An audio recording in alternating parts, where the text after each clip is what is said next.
이 시각 헤드라인입니다. 첫 번째 소식입니다. 탄핵 정국의 투자 심리가 급냉하면서 블랙 먼데이급의 급락장이 재현되기도 했던 국내 증시. 오히려 큰손 투자자들은 많은 종목군들을 큰 폭으로 매수한 것으로 알려졌습니다. 개인 투자자들의 투매가 주된 배경이었는데요. 증권가는 개인 투매로 심리가 극단적으로 나빠진 지금 상황이 바닥 신호다라고 하면서 지금부터 모아갈 전략을 제시하기도 했습니다. 두 번째 헤드라인입니다. LS 마린솔루션이 LS전선과 해적 케이블 사업 시너지를 본격화하고 있습니다. 국내 최초의 육지 제주 간 전압형 건설 사업을 완수했고요. LS건설이 2009년 수주한 제주 이연계 사업 이후 가장 큰 규모의 해적 케이블 프로젝트로 알려져 있습니다. 세 번째 헤드라인입니다. 대한고래 첫 시추 탐사의 운명을 가를 국회 예산안 처리 본회의가 10일 열릴 예정입니다. 대통령 탄핵이라는 초유의 상황 속에 민주당은 여전히 감액 예산안에 대한 주장을 굽히지 않고 있어서 사실상 대한고래 시추 예산의 부활 가능성은 그리 높지 않아 보인다는 분석입니다. 그에 따른 주가의 변동성을 우려하고 있다는 시장의 분석도 나오고 있습니다. 마지막 헤드라인입니다. KB금융지주와 신한금융 등 4대 금융지주들이 계엄령의 여파로 주가 하락이 계속되자 외국인 투자자들을 대상으로 적극적인 소통에 나서고 있습니다. 대내외적인 불확실성으로 외인 자금 이탈이 계속된 데에 따른 방안이고 KB금융은 외국인 투자자들에게 서신까지 보내서 투자자 이탈을 막기 위해 적극적으로 나선 상태라는 분석입니다.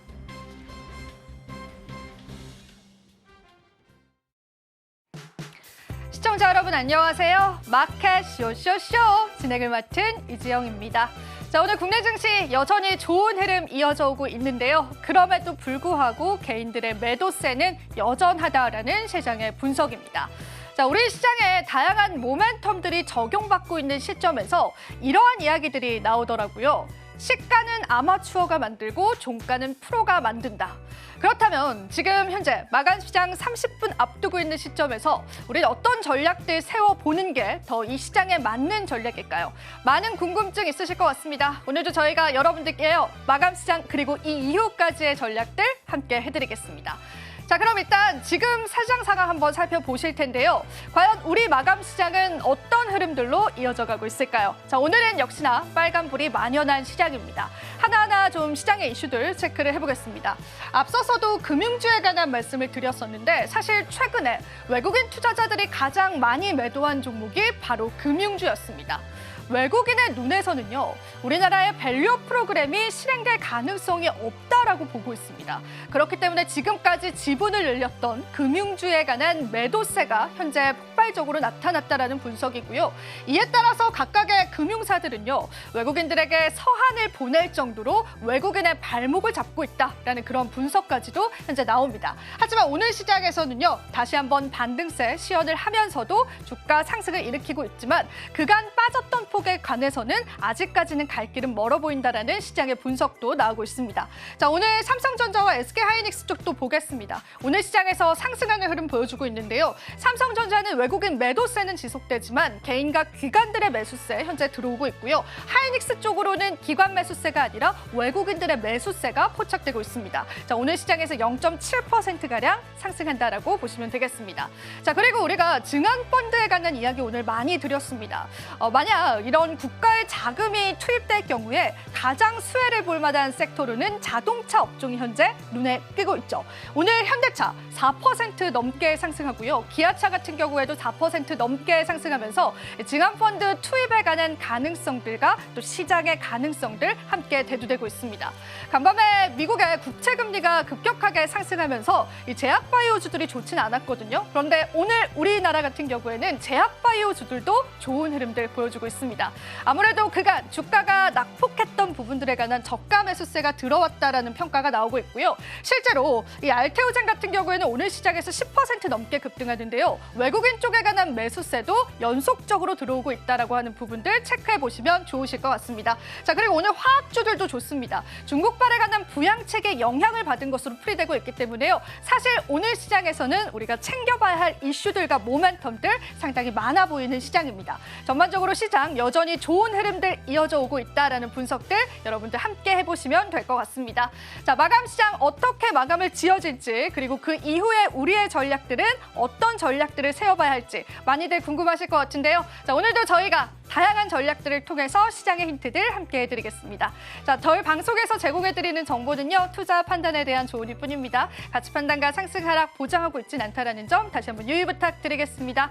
자, 그럼 본격적으로 마켓 쇼쇼쇼 2부도 여러분들과 전략 잡아볼 텐데요. 오늘도 함께 해주실 분 소개해드리면서요, 바로 이야기 나눠보겠습니다. 자, 오늘은 기업공시연구소의 변영인 대표님 함께 해주셨습니다. 대표님 안녕하세요. 네, 반갑습니다.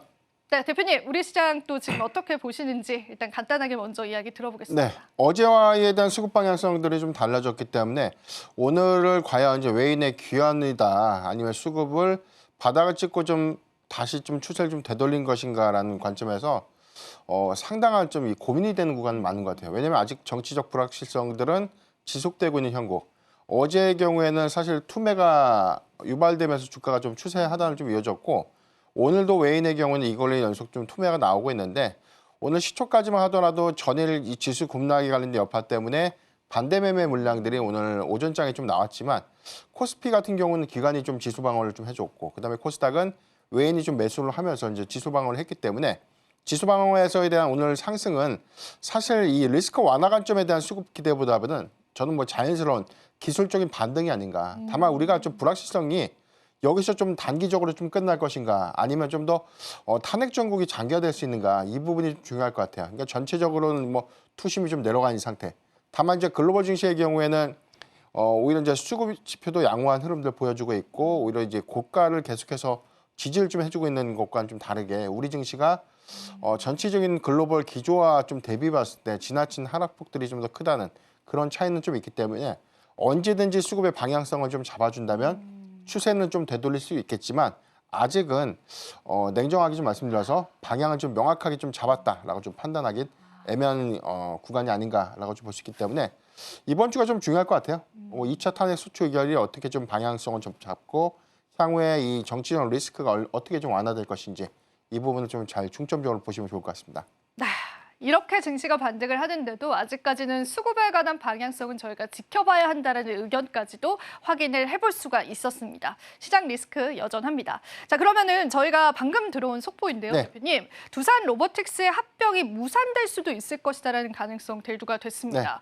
아, 이쪽 부분에 관한 분석 좀 시급하게 들어봐야 될 것 같은데요, 대표님. 전 당연히 무산될 줄 알고 있었어요. 아, 그래요? 이 부분이 지난주의 온도차는 좀 달랐죠. 이전에 제가 두산 로보틱스 합병이 국민연금의 어떤 이 의결권에 관련된 반대표가 아니었기 때문에 원칙적으로는 좀 통과가 좀 유력했는데 상황이 바뀐 것이죠. 계엄 선포 이후에 주가가 좀 급락을 하게 됐는데, 지금 가장 큰 임시 주총을 좀 철회하게 된 이 사유가 이 최초의 이 지배구조 재편안을 좀 발표했던 시점의 주가와 현재 주가와 주식 매수 청구권 단가 좀 다르죠. 현재 주가는 좀 많이 무너져 있는데 주식 매수 청구권이 오히려 더 높게 형성이 돼 있다 보니까 당연히 투자자 입장에서는 지금 많은 하락분이 나왔을 바에는 차라리 주식 매수 청구권 행사를 통해서 그냥 원금 이상의 좀 보전을 받는 게 낫죠. 그러니까 이런 부분들이 당연히 시급관점에서 맞지 않았다. 이게 차이가 좀 있었는데, 두산밥켓이 최근 계엄 선포 당일의 주가 43,000원대인데 주식 매수 청구권 단가가 뭐 54,000원권, 그리고 뭐 두산 에너빌리티가 21,000원에 좀 형성됐던 이 주가가 현재 뭐 17,000원 좀 미만을 내려갔는데, 매수 청구권 단가가 28,000원, 뭐 두산 로보틱스도 84,700원으로 좀 매수 청구가 형성되는데 현재 5만 원대죠. 그러니까 이런 것들을 좀 감안을 했을 때 당연히 두산 입장에서는 이 많은 이 매수 청구권에 관련된 부담들이 될 수밖에 없었기 때문에 사실 이번에는 제가 볼 때는 완벽한 철회라기보다는 일부 후퇴가 좀 아닌가. 다시금 전국이 좀 안정화되는 시기에 두산의 어떤 지배구조 재편 가능성도 좀 나와 있지만, 오늘 일단 뭐 악재는 좀 반영이 된 것이기 때문에 두산 에너빌리티라든가 밥켓의 경우에는 주가 시세는 좀 덜하지만, 두산 로보틱스의 경우는 합병 철회 무산 우려감들이 주가 현재 좀 반영되면서 약세를 보이고 있지 않나라고 좀 판단해 보겠습니다. 네, 방금 들려온 속보도 저희가 한번 여러분들에게 분석 도와드렸습니다. 자, 이어지는 코너 있습니다. 리포트 스포트라이트 시간 준비되어 있는데요. 자, 오늘은 저희가 조선산업에 관한 이야기를 좀 나눠보겠습니다. 또 그간의 조정이 있었던 섹터이기도 하기 때문에 어떤 시선으로 바라보면 좋을지 산업적으로 한번 체크해 보시면 좋을 것 같고요. 리포트 스포트라이트를 통해서 또 시장 힌트들 얻어보시면 좋겠습니다. 자, 그럼 바로 이어서 리포트 스포트라이트 이어집니다.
여러분 안녕하세요. 이슈가 되고 있는 경제와 산업 동향을 살펴보는 시간이죠. 리포트 스포트라이트 김주영입니다. 트럼프 당선인이 직접적으로 꼽았던 섹터가 있죠. 바로 조선입니다. 사실 최근에 국내 정세의 영향을 받아가면서 조금 주춤하는 흐름 보여주고 있기도 하지만 그럼에도 여전히 기대감은 있는 모습인데요. 그렇다면 내년의 조선 업종은 어떨까요? 2025년 새로운 조선의 시대, 조선 업종 오늘 살펴보겠습니다. 16년 만에 슈퍼사이클이다라고 이야기가 나왔던 올해의 조선 업계였습니다. 이 국내 조선사들 노후 선박 수요 교체 시기가 몰리면서 약 3년치의 일감을 확보를 했는데요. 이 부분 실제 수치로도 확인을 할 수가 있습니다. 이 좌측의 그래프를 보시면 전 세계 신규 수주량을 확인할 수가 있는데요.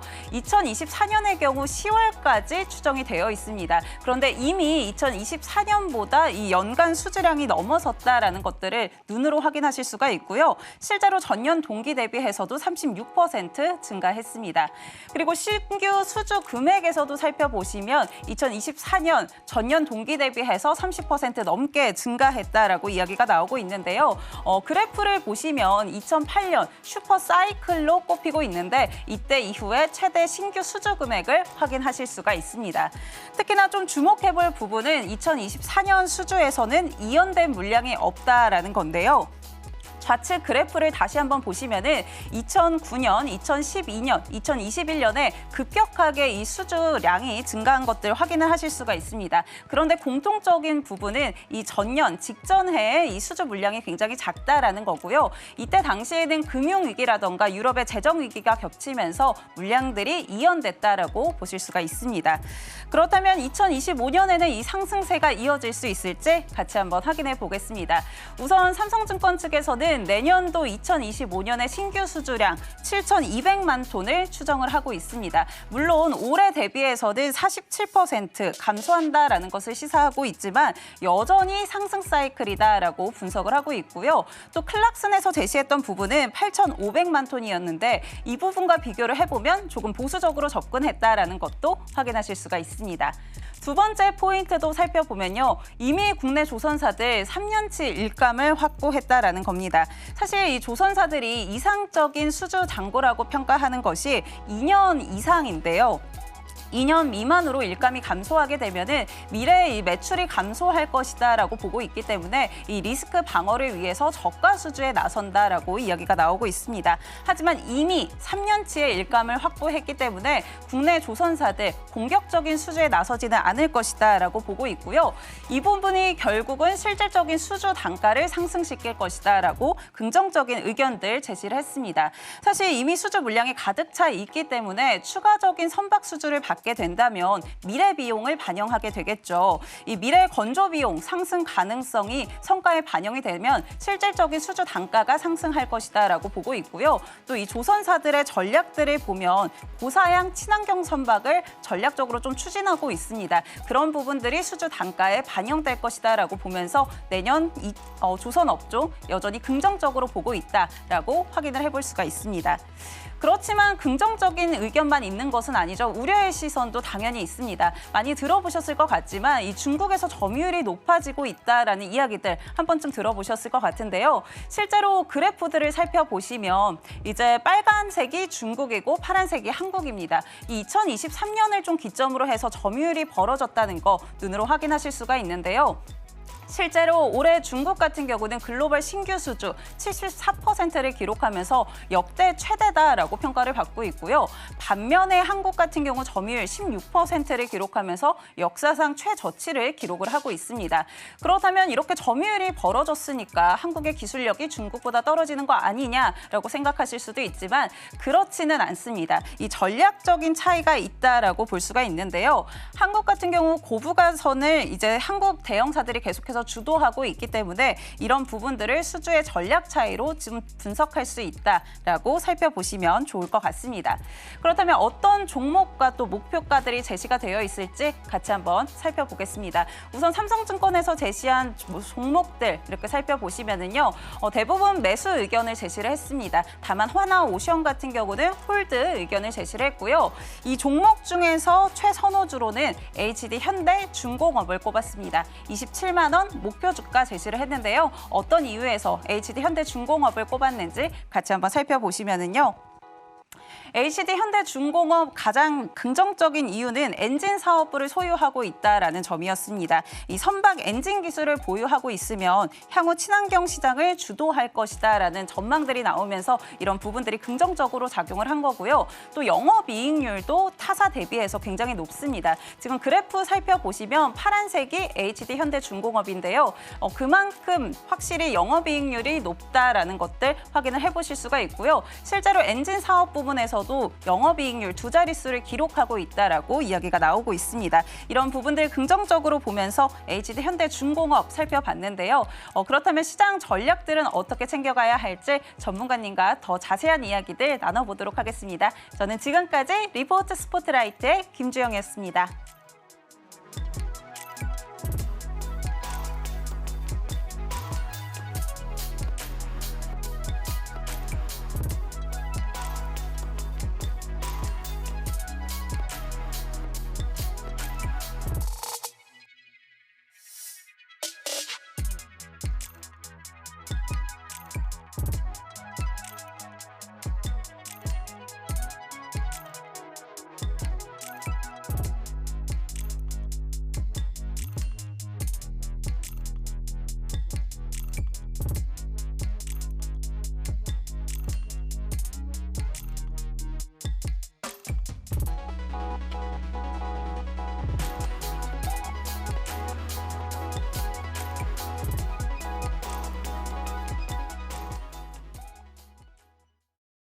네, 리포트 스포트라이트 한번 살펴봤습니다.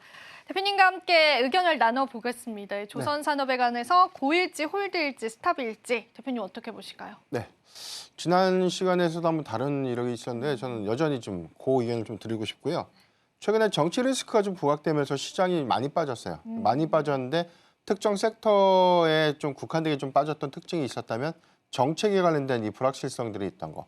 현 정부에서 적극적으로 이 정책을 추진했던 뭐 대한고려 프로젝트라든가 기업 밸류업 정책이라든가 이런 부분들, 그다음에 뭐 원전 산업 육성이라든가 해당된 노이즈가 특정하게 낙폭을 좀 키웠던 차이가 좀 있었고, 동조 수급으로 같이 하락했던 부분들은 뭐 반도체 2차 전지나 미국의 정책 관련 노이즈가 좀 일부가 있었고, 그 이외에 사실 뭐 원전이라든가 죄송합니다. 방산과 조선의 경우에는 뭐 안정적인 실적 기조, 숫자가 좀 잘 나오고 있고 네. 수주 성과도 굉장히 좀 긍정적이고, 그리고 향후에 뭐 미국의 정책 기수의 기대감들도 높은 그런 섹터인데도 불구하고 최근에 어떤 하락폭들이 좀 컸다라는 점이 좀 차이가 있고요.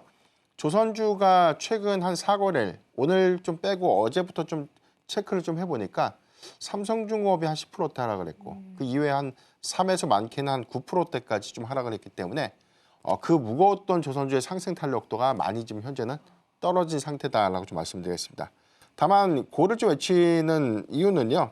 조선업의 이 초호황기, 여기 관련된 실적의 훼손이 첫 번째 없다는 것이고, 이 수주 성과가 2024년도로만 끝나는 것이 아니라 내년도에 대한 수주 성과로 좀 이어질 수 있는데, 일단 시장에 나와 있는 내년도 선박 수요는 많이 감소하는 것은 맞습니다.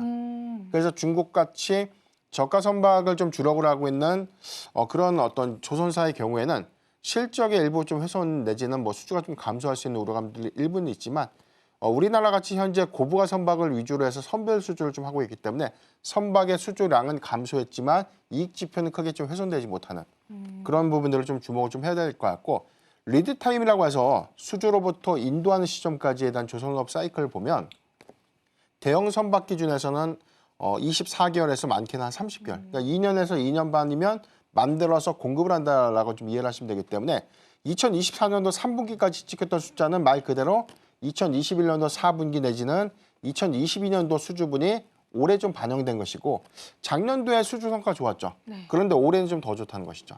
그렇다면 앞으로 2025년도와 특히 2026년도, 2027년도 기조에는 오히려 숫자로 확인될 수 있는 지표는 더욱더 좀 상회할 수 있는 가능성들이 좀 높다는 그런 차이점을 좀 잘 알아야 될 것 같고, 다만 우리가 이 전반적인 금리 인하에 관련된 어떤 노이즈가 환율의 하방 압력을 좀 키운다. 그래서 환율이 하락하게 되면 당연히 2년에서 2년 반 정도 있다가 대금을 좀 수취하는 일부 환차익에 관련된 우려감 때문에 이익 지표가 좀 훼손될 수 있다라는 어떤 이야기 나오고 있지만, 지금같이 예상과 좀 다른 이 강달러 기조가 좀 더 지속이 되는 그런 형국이라면 오히려 이 외화 환산 이익의 추가적인 반영 효과가 더욱더 이익의 효과로 좀 이어질 수 있지 않을까라고 좀 볼 수 있겠습니다.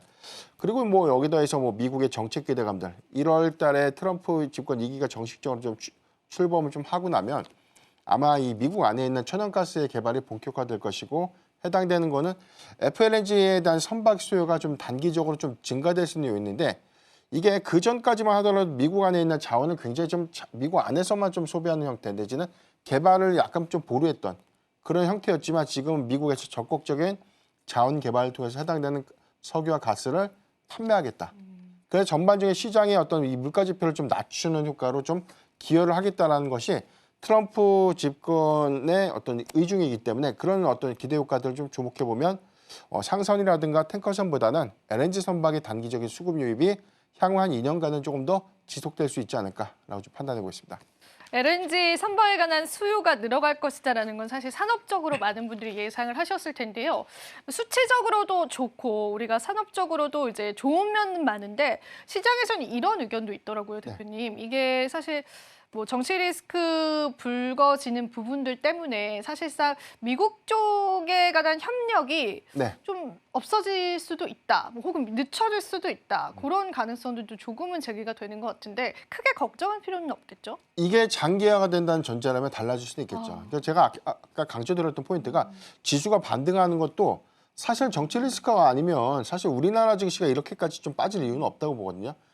솔직히 좀 제가 판단했을 때는 12월 산타랠리 가능성이 높아졌던 것은 맞습니다. 지난주 화요일 날 외인의 양수급이 너무나 좋았고 그래서 간만에 5천억 원대에 대한 코스피 매입률은 우리가 근래에 좀 찾아보기 힘들었던 그런 부분들이기 때문에 그 시점을 좀 시그널로 해서 외인이 점진적으로 좀 유입을 좀 해준다면 2016년도에 미국 증시와 한국 증시의 디커플링 현상이 다시 커플링되는 그런 동조 효과로 좀 이어질 수 있는 기대감들이 계엄이라는 그 이슈 때문에 사실 뭐 추세가 완전하게 좀 뒤틀렸다라고 볼 수 있겠고 해당되는 탄핵 정국들이 저는 뭐 정치적 성향을 말씀드린 게 아니라 이게 정치 리스크가 이제 외국에서 봤을 때는 이게 안정화되지 못한다면 결국에는 외인의 수급 방향성들은 아직까지 명확하게 좀 제시되지 못할 그런 가능성이 좀 크다는 생각이 좀 있기 때문에 이런 것들이 만약에 장기화가 된다면 뭐 비단 뭐 조선만의 문제가 아니라 전체적인 어떤 산업 부분 내지는 뭐 우리나라 증시의 전반적인 어떤 영향들은 조정 양상으로 좀 갈 수밖에 없었고 다만 오늘의 어떤 반등 효과들은 정치 리스크가 좀 완화될 수 있는 긍정적인 어떤 내용들이 일부가 좀 나와지면서 반등을 했다는 점 그리고 2016년도 박근혜 전 대통령의 어떤 탄핵 정국에는 오히려 해당되는 어떤 정치 이슈가 좀 단기적으로 좀 정리가 되면서 코스피 지수가 평균적으로 3% 상승했습니다. 그러니까 지금과에 대한 동조 기조가 좀 다르다는 것은 오히려 해당되는 리스크가 좀 완화될 수 있는 부분들 장기화가 된다면 우려감은 될 수 있겠지만 아직까지 그 영향은 조금 더 주시를 좀 해봐야 되지 않을까라고 좀 판단해 보겠습니다. 이런 노이즈 자체는 우리가 좀 체크는 해봐야 되겠지만 그래도 국내 조선사들에 관한 일감들은 계속 확보가 될 것으로 보여지고요. 사실 우리가 또 강점이다라고 한다면 고부가 가치 선박에 관한 것들이잖아요.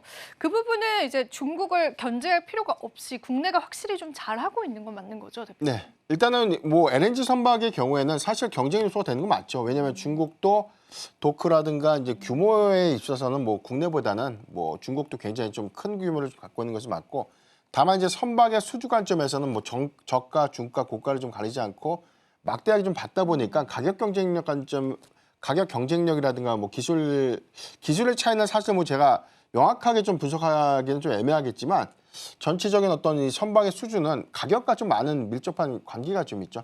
전체적인 어떤 이 품질이 좀 떨어지지 않는다면 조금 더 값싸게 좀 배를 만드는 게 더 좋지 않을까라는 게 선사들의 좀 생각이고 그런 것들을 좀 감안을 해야 될 것 같고 다만 우리가 이제 미국의 정책 수혜의 기대감을 좀 받는다는 요인들은 미국의 트럼프 집권 2기가 오히려 중국에 대한 이 견제가 바이든 행정부보다 더 강하면 강할지 덜하지는 않는다는 것이죠. 이제 그런 것에 관련된 기대감 때문에 유럽이라든가 미국을 중심으로 하는 수준은 한국으로 좀 더 집중될 수 있는 어떤 가능성 내지는 수혜 기대감들이 조금 더 커지지 않을까라고 보고 있습니다.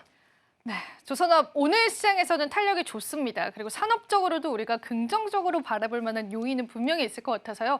전략 챙겨보시면 좋을 것 같은데 그렇다면은 이 많은 조선 관련 주 중에 대표님의 키 종목은 어떤 종목일지 궁금합니다. 대표님. 네, 일단 우리가 두 가지 포인트로 봐야 될 것 같아요. 네. 조선업의 경우에는 방산과 좀 연계된 그렇죠. 그래서 뭐 미국의 노후 군함을 유지보수하는 MRO 사업과 MRO, 관련된 네. 정책 기대감이 나오는 섹터가 좀 더 조선주 안에서도 희비가 약간 좀 있을 수 있고요.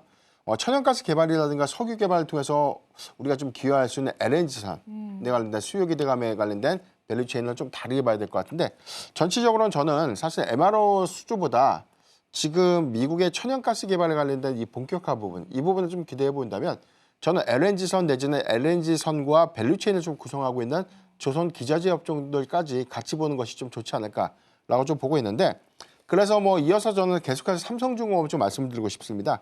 3분기에 연간 수주 목표량이 한 62%대를 지금 현재까지 좀 달성을 했고 아마 연내에 해당되는 수주 목표량을 초과 달성이 좀 유력한 상태라는 점 참고하면 좋을 것 같고요. 전체 선박 수주 물량이 3분기 기준에서 한 24척이었는데 이 중에 21척이 FLNG, 그러니까 LNG 선박을 수주했다는 것, 전체 매출 포지션의 한 87%를 좀 차지하고 있기 때문에 앞으로 LNG선을 좀 더 특화되고 더욱더 좀 집중할 수 있는 가능성들이 좀 더 높지 않을까. 리드타임 관점에서는 2022년도에 대한 선박 수주 물량분들보다는 2023년과 2024년도에 LNG선에 대한 선박 수주, 여기 관련된 단가율이라든가 신조선가지수와 좀 연동되는 가격 지표까지 다 반영을 해보면 수익 지표는 올해보다 2026년도에 더 확실하게 좀 이익 기여 효과로 좀 이어질 수 있다는 점 참고를 하면 좋을 것 같고요. 이어서 뭐 기자재 업종에서는 저는 한화 엔진을 좀 같이 보면 좋을 것 같은데 우리가 지금 DF 엔진이라고 불리우는 이중 연료 엔진입니다. 쉽게 말해서 두 가지의 연료를 쓴다는 뜻이에요. 친환경인데 우리가 디젤 경유를 주 선박의 어떤 원료를 사용하다 보니까 환경 규제에 관련된 리스크가 좀 있었죠. 이 부분 때문에 가스라든가 메탄올, 암모니아 같은 그런 것들과 그걸 좀 100% 현재 좀 쓰기에는 연비라든가 비용이 좀 많이 발생해요. 네. 그래서 아직까지는 일부 구간에서 디젤로 운용하고 정속 구간에서는 뭐 가스라든가 메탄올이라든가 암모니아 같은 그런 것들을 같이 혼용해서 쓰는 엔진을 이중 연료 엔진, DF 엔진이라고 하는데 DF 엔진은 하나 엔진이 좀 주력으로 하고 있습니다. 근데 이 부분은 국내도 수요가 많지만 중국도 굉장히 좀 수요가 좀 많다는 차이가 좀 있고 중국의 경우에도 사실 우리가 전반적인 수주량을 봤을 때 중국과 한국의 경우에는 거의 뭐 5대5 내지는 한 6대4 거의 뭐 비슷한 비율이기 때문에 향후에 수주에 관련된 노이즈가 있다고 하더라도 어떤 업황의 피해 우려도는 좀 다소 좀 제한적이다라는 관점에서는 하나 엔진의 경우에도 LNG에 관련된 어떤 모멘텀들이 좀 부각되는 구간이라면 충분히 주가의 어떤 업사이드 요건으로 좀 작용할 수 있는 점 참고하면 좋을 것 같습니다. 제가 최근에 대표님 그 조선 관련한 리포트를 하나 보니까요. 그 지금 중국 쪽에서 2024년도에 LNG를 굉장히 많이 발주를 넣었대요. 네. 그래서 엔진이 공급 쇼티지가 올 수 있다 네. 이런 이야기 나오더라고요. 맞습니다. 그거의 수혜도 받아갈 수 있지 않을까요? 그렇죠. 지금 단가적인 측면은 쇼티지라는 거는 만들어서 공급을 해야 되는데 없어서 못 판다는 뜻이에요. 그러니까요. 그런 그러니까 우리가 비슷하게 연결해서 볼 수 있는 섹터가 이제 변압기죠. 변압기의 경우에는 네. 2022년도부터 미국 인프라 투자 부분에서 숫자 잘 나왔었는데 사실 AI 모멘텀들이 다시금 부각되면서 주가가 좀 정상화가 되는 것은 올해라고 봐야 되는 것이죠. 작년에도 성과가 좋았고 사상 최대 매출 달성했는데 작년에는 변압기 관련 종목들이 크게 좀 움직이지 못했지만 올해 그 해당되는 어떤 주가 좀 반영하는 구간이라면 저는 마찬가지로 이제 DF 엔진에 관련된 쇼티지 우려가 단순하게 조선 사이클이 여기서 끝나는 것이 아니라 조금 더 장기화될 수 있는 어떤 기대 요인들을 좀 감안해 봤을 때 저는 뭐 한화 엔진의 경우에는 계속해서 누적 수주가 12년 이래 뭐 사상 최대를 좀 기록하고 있는 점 내년도는 올해보다 더 많은 수주 성과가 좀 이어질 수 있는 측면들을 고려를 해본다면 확실한 좀 대안으로 좀 작용할 수 있지 않을까. 그러니까 조선주라든가 조선 기자재 업종들이 우리가 좀 많이 오른 것 같지만 전력기기 관련 종목들에 대비했을 때는 사실 이게 오른 게 있을까라는 생각이 좀 있을 정도로 향후에 그 괴리율은 맞춰지지 않을까라고 보고 있겠습니다. 조선업 저희가 또 긴 관점에서 계속 바라봐도 좋을 것 같습니다. 자, 이어서 저희가 또 내일 시장을 위한 그러한 시간 준비되어 있는데요. 자, 이슈 TMI 시간을 통해서 내일 시장에 관한 앞으로의 시장에 관한 힌트들 여러분들 같이 얻어보실 수가 있습니다. 채널 고정해 주시고요. 자, 그리고 마감 시장 향해 가고 있습니다. 저희 마감 시장 한번 살펴보고요. 시장 전략들 계속 잡아가 보겠습니다. 마감 시장 살펴보고 오시죠.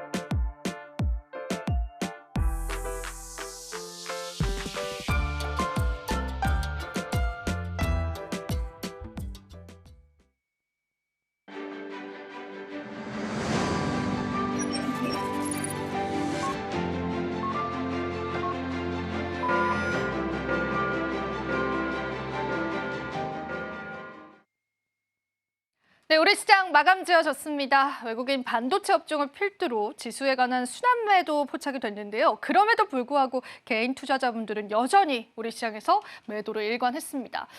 우리 시장을 어떻게 해석을 해봐야 될지 고민 많아집니다. 대표님과 함께 마감 시장 전략 한번 들어보겠습니다. 네. 오늘 사실 이 상승은 굉장히 좀 이 반가운 상승이 맞고요. 일단 이 시장의 불확실성, 그다음에 오늘도 만약에 추세를 좀 이탈했다면 심리적인 어떤 공포 저항 지수가 굉장히 좀 확대되는 관점에서 개인들의 경우에도 개인 투자자도 소위 어제 같은 멘탈이 좀 더 흔들리거나 좀 무너질 수밖에 없는 그런 상황은 일단은 좀 막았다라고 볼 수 있겠습니다. 다만 오늘 수급주의를 보면 코스피 코스닥의 개인 수급이 3,997억 원 매도, 그리고 코스닥이 4,100억 원 매도. 어제 1조 원가량 매도를 했는데 오늘도 이 매도 폭이 결코 좀 작지는 않다는 점에 대한 차이가 좀 있고요. 이 부분은 개인의 투매가 2거래일 연속 좀 이어진다는 관점에서 오히려 아직까지 시장의 어떤 방향성 내지에 대한 이 공포 심리는 좀 더 이어지고 있는 형국이 아닌가라고 볼 수 있겠고, 오늘 이 외인의 수급이 좀 달라진 측면들이 있습니다. 이 코스피의 경우에는 1,665억 원.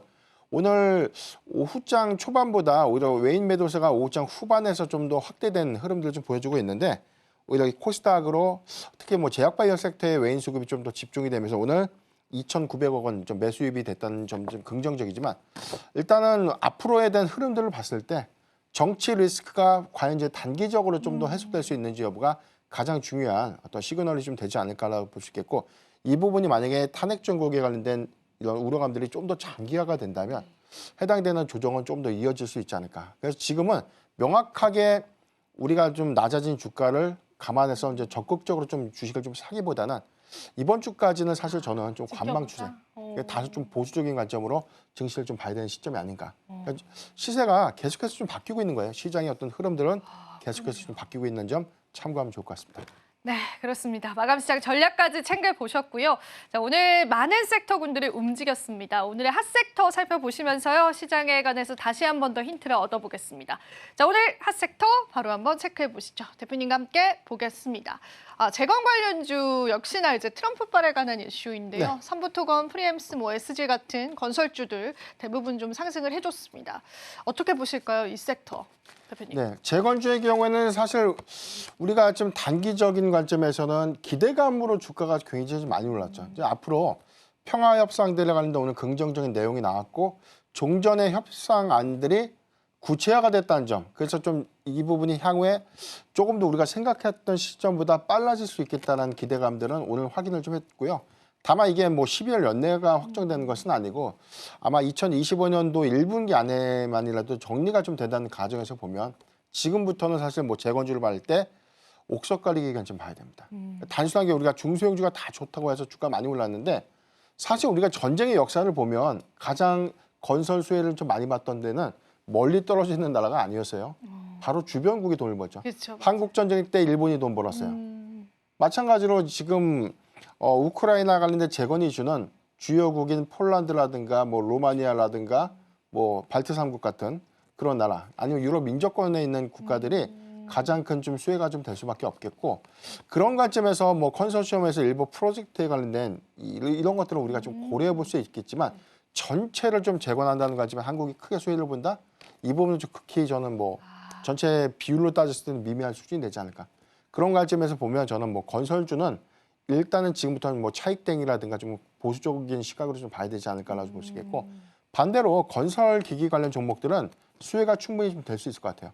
해당되는 어떤 공급량들은 우리가 수출 물량들이 굉장히 좀 크다는 것이죠. 전진 건설 로봇 같은 경우는 펌프카 같은 경우는 뭐 미국이 한 41% 정도, 전체 수출 비중이 70%고 HD 뭐 현대건설 기계라든가 뭐 현대 에버다임이나 이런 종목들의 경우에는 건설 기계가 향후에 어떤 재건이 좀 본격화되는 관점에서 충분한 좀 수혜가 좀 될 수 있지 않을까. 그러니까 두 가지에 대한 어떤 우리의 수급 희비도 좀 따져봐야 되는 구간이라는 점 참고하면 좋을 것 같습니다.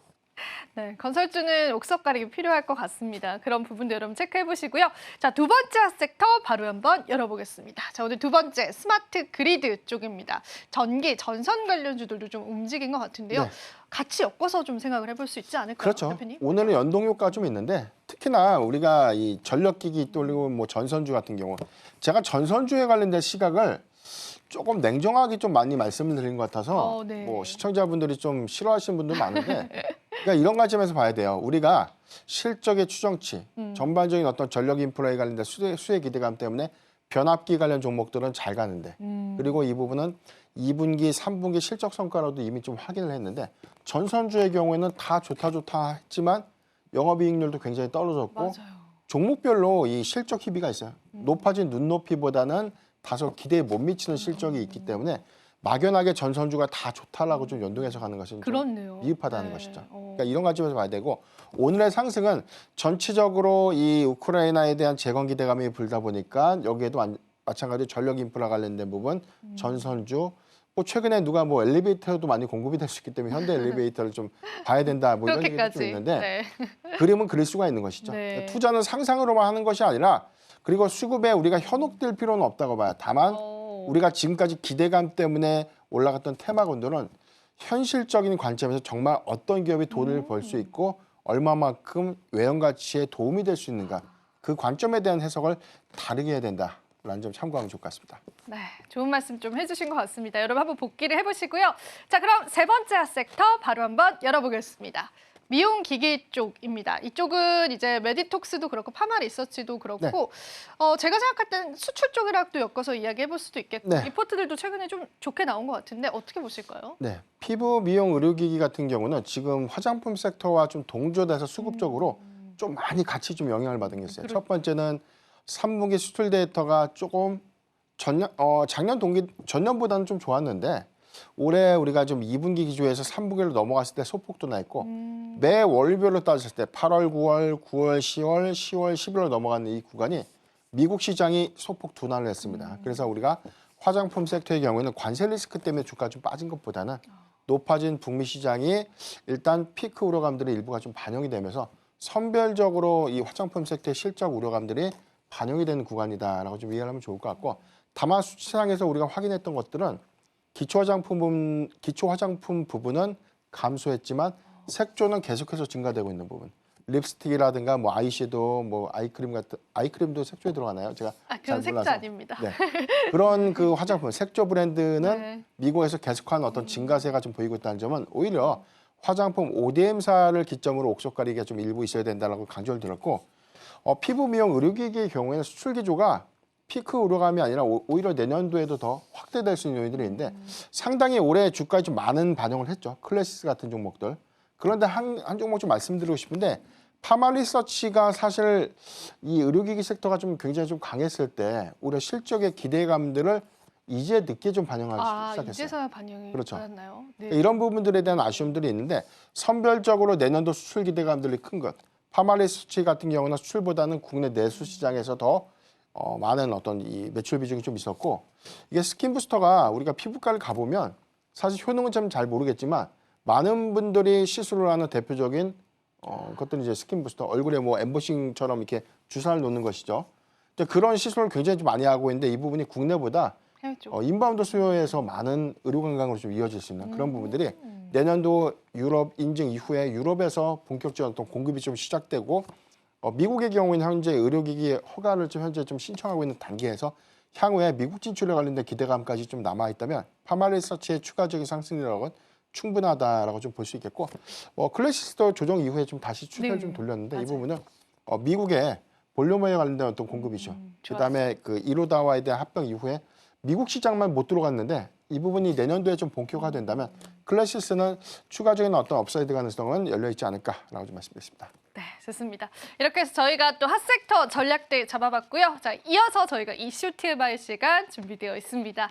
자, 오늘 시장 좋습니다. 대표님, 어떤 이슈 꼽아주셨는지 무엇보다 궁금할 것 같은데 우리 투자자분들께서 대표님께서 직접 좀 소개를 해주시면 감사하겠습니다. 네, 최근에 좀 가장 강했던 섹터들, 특히나 12월에 좀 들어와서 AI 모멘텀이 굉장히 좋았어요. 그래서 우리가 내러티브가 좀 가장 좋은 섹터가 AI였고, AI 소프트웨어가 12월 초에 일단 계엄 이후에 사실 뭐 일부 좀 조정 양상이 있었지만 선별적으로 아직까지는 그래도 주가 회복이 좀 빠르다는 장점이 있고, 여기도 해서 의료 AI 섹터가 11월 한 중순 이후부터 좀 강했는데, 일단 의료 AI 관련 섹터도 사실 오랜 기간 좀 조정을 받고 난 이후에 지금 11월 한 중순 이후부터 좀 일단 추세를 좀 되돌렸고 12월 초에 같이 조정을 받았음에도 불구하고 수급적으로 좀 견조한 모습들을 계속해서 좀 보여주고 있는데, 일단 뭐 기대감들이 좀 남아 있죠.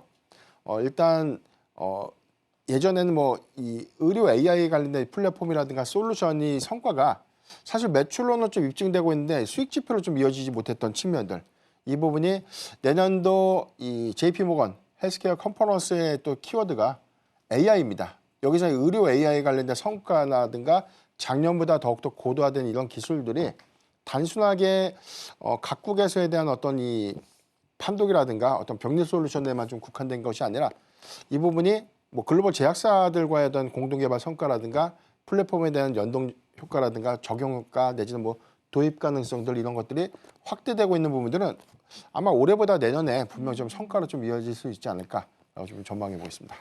그런데 이 AI 관련한 섹터에 관해서는 항상 거품론들이 좀 따라 붙는 것 네. 같습니다. 실제로 해외 IB마다도 의견이 좀 다르더라고요. 충분히 이제 거품이다.